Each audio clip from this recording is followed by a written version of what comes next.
Bismillahirrahmanirrahim.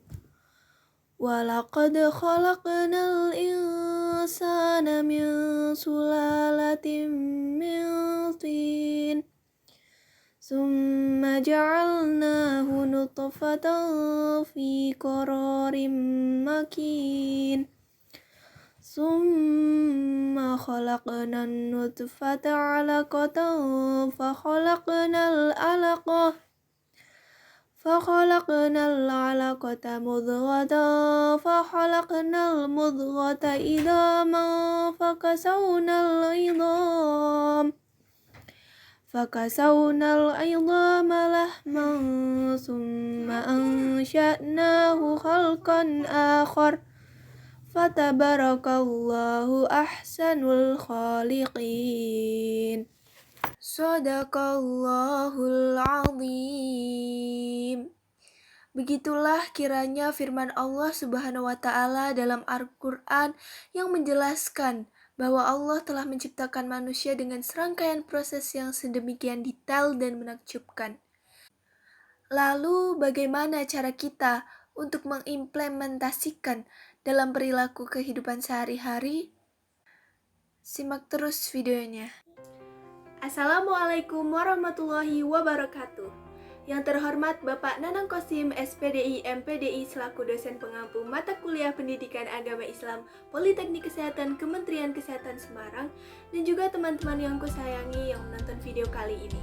Sebelumnya, perkenalkan, nama saya Gita Safira dari kelas 1C, Teknologi Radiologi Pencitraan Program Sarjana Terapan Politeknik Kesehatan Kementerian Kesehatan Semarang dengan NIM P1334302222086. Pada kesempatan kali ini, saya akan menyampaikan materi mengenai hakikat penciptaan manusia dan juga menjelaskan beberapa contoh penerapan yang dapat kita amalkan dalam kehidupan sehari-hari.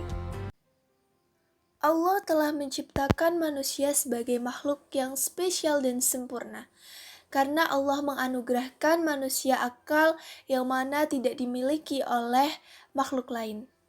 Meski begitu, Allah telah menegaskan bahwa ketika seorang anak manusia yang dilahirkan di muka bumi ini, dia tidak akan tahu apapun. Namun, dengan kuasa-Nya Allah akan memberi pendengaran, penglihatan, dan hati serta akal pikiran. Lalu, bagaimana dengan orang-orang yang terlahir dengan spesial? Memiliki suatu keterbatasan. Niscaya Allah akan memberikan hamba-Nya suatu kelebihan. Hal seperti ini tentunya mendorong kita untuk selalu bersyukur atas nikmat yang telah Allah berikan kepada kita. Rasa syukur ini dapat kita wujudkan dengan pengakuan bahwa Allah lah Maha Segalanya, penguasa di muka bumi ini. Ketundukan, ketaatan, dan kepatuhan yang dapat diamalkan dalam bentuk keimanan dan direalisasikan dengan beribadah kepada Allah Subhanahu wa Ta'ala. Hal inilah yang menjadi pemahaman bagi kita bahwa Allah Subhanahu wa Ta'ala menciptakan kita. Terdapat suatu misi yang besar. Tercantum dalam Quran Surah Al-Baqarah ayat 30-32, di mana dalam surah ini disampaikan informasi jauh sebelum manusia pertama, Adam dan Hawa diciptakan.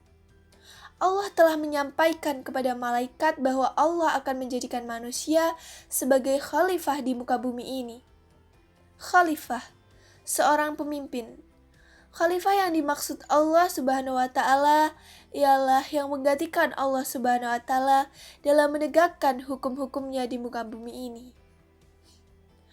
Pada awalnya, ketika mendengar firman Allah, malaikat menentang dengan bertanya, "Mengapa manusia ya Allah? Kenapa bukan kita malaikat yang selalu tunduk kepadamu?" Lalu Allah menjawab dan menjelaskan kenapa manusia yang dipilih menjadi khalifah. Karena manusialah yang benar-benar diciptakan sesempurna mungkin oleh Allah Subhanahu wa Ta'ala, yang diberikan nafsu, akal, pikiran, hati, yang mana apabila manusia menciptakan kerusakan, pertumpahan darah, maka dia juga akan bisa mengendalikannya.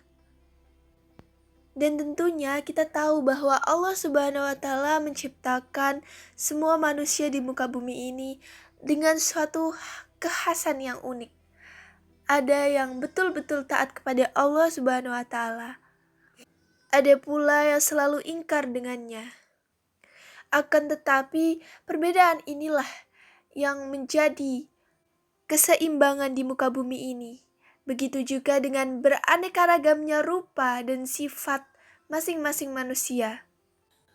Tujuan Allah Subhanahu wa taala menciptakan seluruh makhluk dan juga benda-benda di muka bumi ini tak lain hanyalah untuk tunduk kepadanya, untuk terus beribadah kepadanya. Berikut adalah cara-cara perilaku yang dapat kita implementasikan sebagai bentuk pengalaman dari hakikat penciptaan manusia.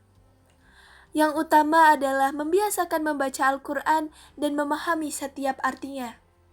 Kemudian, kita harus selalu sadar diri bahwa kita diciptakan dari suatu yang hina. Kita tidak boleh menghina satu sama lain. Kita sama di mata Allah Subhanahu wa taala. Yang membedakan hanyalah tingkat ketakwaan manusia. Kemudian kita harus selalu senantiasa bersyukur kepada Allah yang telah menjadikan kita sebaik-baiknya bentuk. Selain itu, kita harus senantiasa mengakui kebesaran Allah Subhanahu wa taala yang menganugerahi kita pendengaran, penglihatan, dan hati nurani. Selalu bersyukur kepada Allah Subhanahu wa taala atas kenikmatan yang telah diberikan kepada kita.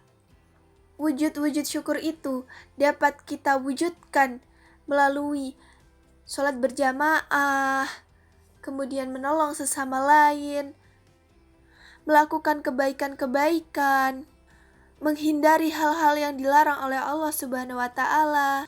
Kemudian kita tidak boleh iri atas pencapaian apa yang orang lain dapat karena kita pasti memiliki keistimewaan sendiri. Dapat juga diimplementasikan melalui puasa, berzakat, berhaji, ataupun bentuk ibadah-ibadah lain. Itulah yang dapat saya sampaikan. Kurang lebihnya mohon maaf. Wassalamualaikum warahmatullahi wabarakatuh.